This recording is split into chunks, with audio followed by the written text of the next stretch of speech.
இப்போது புதிய அறிமுகம் ஆச்சி ஹோட்டல் சாம்பார் 50 கிராம் ரூபாய் 20 மட்டுமே.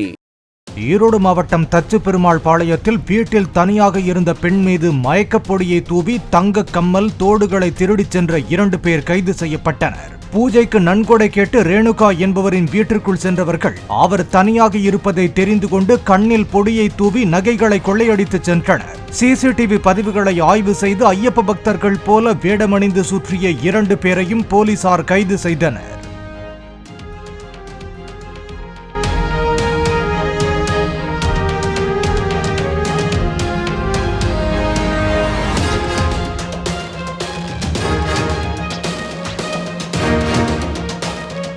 இப்போது புதிய அறிமுகம் ஆச்சி ஹோட்டல் சாம்பார் 50 கிராம் ரூபாய் 20 மட்டுமே.